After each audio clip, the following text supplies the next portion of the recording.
Quand t'étais petit, t'étais peut-être le meilleur joueur de ton équipe de foot. Et t'étais même capitaine. Au basket, tu menais comme un chef. Tu rentrais des 3 points switch et tout. T'as aussi sûrement pu réparer la télé de ta grand-mère. Et toute ta famille te disait que tu ferais un bon informaticien. Et ben, toutes ces expériences, ça t'a sûrement boosté ta confiance en toi.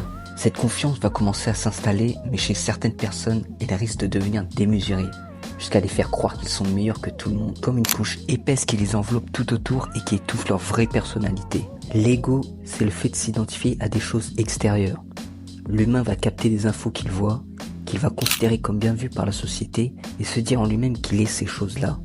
Comme quand quelqu'un va demander à telle personne quel métier il fait dans la vie, afin de jauger cette personne et voir où elle se situe dans l'échelle de la société. Ça fait penser un peu au symbiote dans Spider-Man, qui absorbe ses hôtes jusqu'à ce qu'ils fusionnent et deviennent Venom. Et ben, l'ego, c'est pareil. Attention, disclaimer, je suis pas en train de critiquer l'ego. Mais comme dans tout ce qui compose notre monde, il y a une dualité. Donc tu te doutes bien qu'il y a aussi des bons côtés de l'ego, quand ce dernier est bien maîtrisé.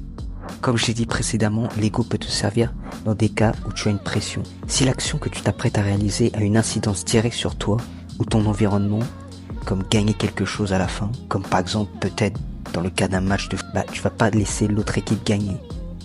Tu dois gagner. Tu dois faire en sorte que ton équipe gagne. Ou bien ça peut être aussi dans le cadre de ton business. Si tu veux 10 clients, même si c'est un truc de baiser et que tout le monde te traite de fou, tu dois aller au bout et te dire que tu auras ces 10 clients. À ce moment-là, cet ego peut te servir, car il va te permettre d'atteindre cet objectif. Quand tu dois avoir dépassé, on va dire, allez, 10K d'abonnés sur YouTube, donc 3-4 mois, tu te donnes cette deadline et tu fais tout pour y arriver. À ce moment-là, dis-toi que tu es le meilleur YouTuber, que tu vas tout niquer. Bon voilà, t'as compris le principe en gros. Ça te donnera un boost de confiance qui va te permettre de paramétrer ton cerveau et lui faire accepter cette idée qui va changer ta perception de la réalité. S'il y a un domaine où tu possèdes des compétences, bien dans lequel tu excelles, alors exploite-le et dis-toi que t'es le meilleur dans ce domaine. Regarde tous ceux qui ont marqué le monde. Bon, je prends l'exemple d'artistes comme Tupac, Michael Jackson ou des joueurs de basket, Michael Jordan. Bref, t'as compris. Tu crois qu'ils seraient arrivés là où ils étaient s'ils n'avaient pas un tant soit peu d'ego? Je ne crois pas. T'es obligé, si tu veux performer, d'avoir un minimum d'ego, mais sans vraiment le montrer. Car tes actions vont témoigner que tu contrôles la situation. Alors voilà les cas où l'ego peut être positif. C'est pas forcément être un gros connard et respecter personne. Non, ça sert à rien de faire ça. Mais même si tu veux pas montrer cet ego, etc., il y aura toujours des personnes pour dire que c'est de l'arrogance, du narcissisme. Mais ça doit pas t'affecter. Cependant, il y a une idée qu'il faut que tu gardes en tête, un principe, c'est ton humilité. Continue à aider les gens si tu vois qu'ils sont dans le besoin, sois pas égoïste. Il y a des cas où tu dois l'être. Mais bon, l'égoïsme peut être un autre sujet de vidéo, qui sait.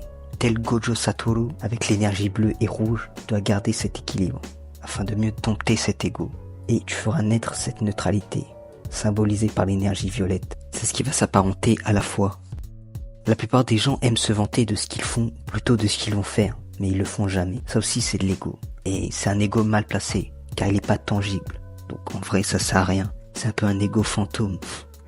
Je sors des mots. Donc jauge bien et discerne bien les contextes où l'ego peut être utile, mais sans pour autant le laisser et te bouffer, et te construire une fausse personnalité. Ce qui est au-dessus de l'ego va être cette foi.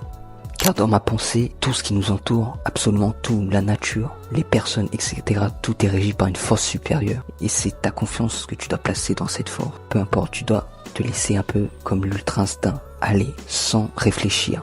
Car la force humaine a une limite. Et si tu t'écoutes trop, si tu comptes sur tes propres forces, tu vas chuter à un moment donné ou à un autre. Mais cette force supérieure, ce principe, c'est ce qui est bon pour toi et te relèvera à chaque fois. J'espère que la vidéo t'a plu, tu peux lâcher un like, t'abonner et j'espère qu'au moins ça a répondu à des interrogations que tu te posais. Bref, c'était juste une pensée que j'avais envie de transmettre. D'ici là, porte-toi bien. Ciao.